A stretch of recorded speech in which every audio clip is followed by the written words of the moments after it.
Добродојдовте во новата епизода ни Што? Нова недела, нови случувања и нови теми за разговор. Темите се: како се стигнува до функција според Дафина Стојановска, препораките на Америчката амбасада за македонските власти, наводно бегство на Васко Ковачевски, новите втерчиња во судството, акција на Министерството за внатрешни работи во Рачиново. Неделава Америчката црна листа се прошири со уште 14 нови имиња. Меѓу тие 14 се наоѓаат апелациониот судија Енвер Беџети и поранешниот вице-премиер Артан Груби. И кратко откако се најде на црната листа, тој на својот Facebook пејдж објави статус каде што најави негово публикување од политичката сцена и јавниот живот во Македонија, наведувајќи како причина притисокот што го трпи неговото семејство и штетата која што може да ја предизвика на својата матична партија ДУИ. Америчката амбасадорка Ангела Агилер ова го кажа на темата. Will this list continue?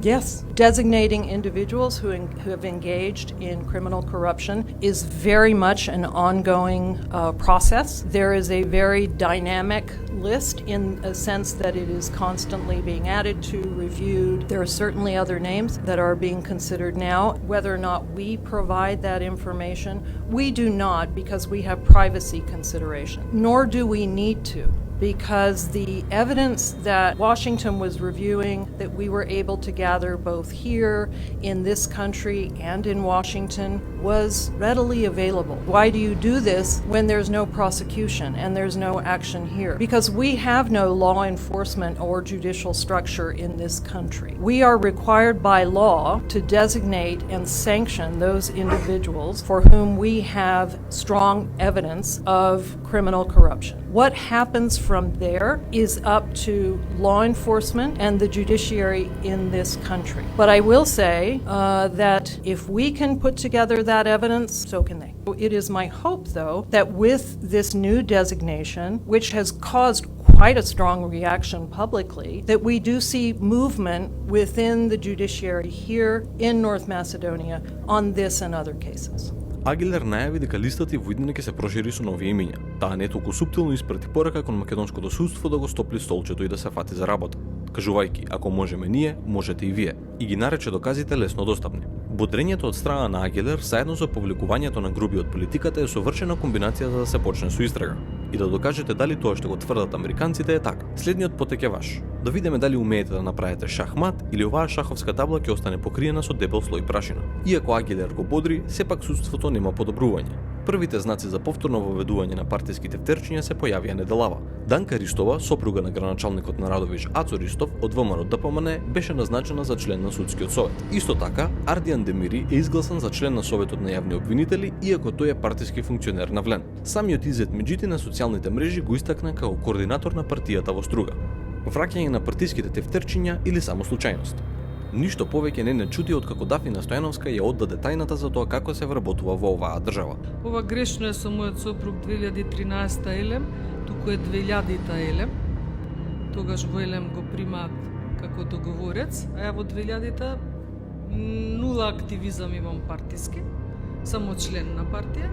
И овој сопругот Љупчо, братучедот Гоце, и иако не ми е старо сватама го пишале по сигурно грешна информација влада, се едни од првите активисти во партијата. Имаат поголем стаж во партија од мене. И овие функции ги добиваат исклучиво заради партиска активност. И ден денес се активни.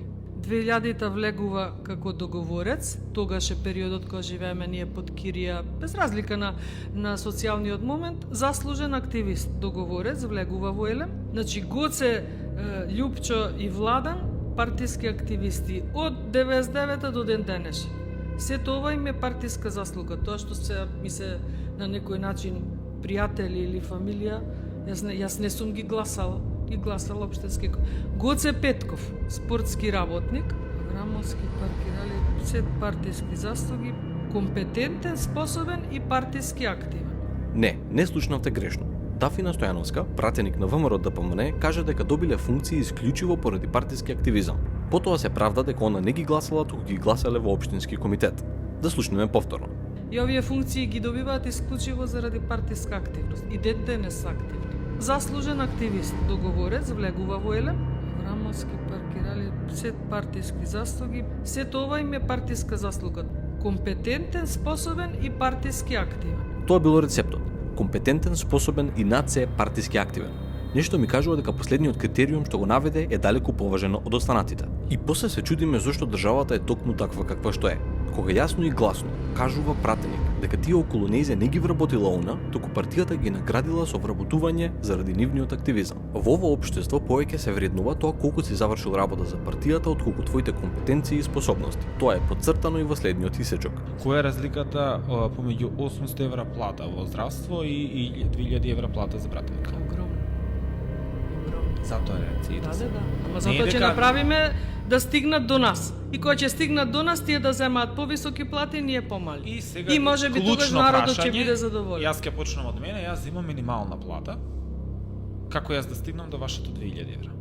А јас сум Претпоставувам, трговец поединец кој што ме разбирате сам пуштам плати толку ми ако се нас, можностите. ако нас ни завидуваш и се гледаш себе си како политичар, можеби да се кандидираш за пратеник. Како се стига до 2000 евра плата? Епа ако ни завидуваш на нас пратениците, слободно почне да се занимаваш со политика и придружини се. И тоа не е се.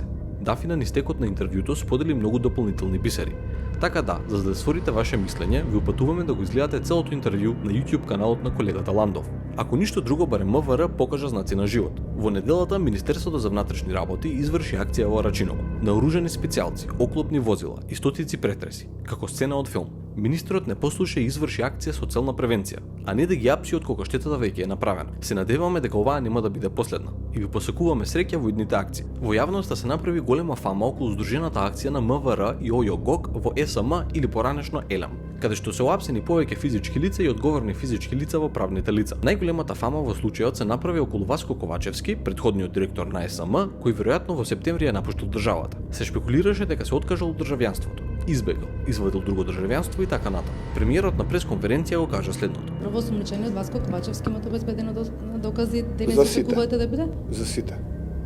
Во државата или надвор од државата? За сите имаме обезбедено докази. А дали Ковачевски е во државата? Не е во државата подолго време, но очекувам и да го обезбедиме и да го вратиме во државата. Премиерот не уверува дека има докази за сите, вклучително и Васко Ковачевски. Тој не уверува дека ќе биде обезбеден и вратен во државата. Иако според нашите информации, обвинителството нема побарано од МВР да се обезбеди лицето. Дали е виновен или не, ќе оставиме судството да утврди. Проблемот е во тоа што премиерот изнесува информации во јавноста пред време и ја води кон заклучок. И на крај, и да е виновен, тој ќе може да каже дека е под политички прогон од страна на новата власт и да пропадне случајот. Новата власт се уште нема научено важна лекција. Не се мешајте во судството.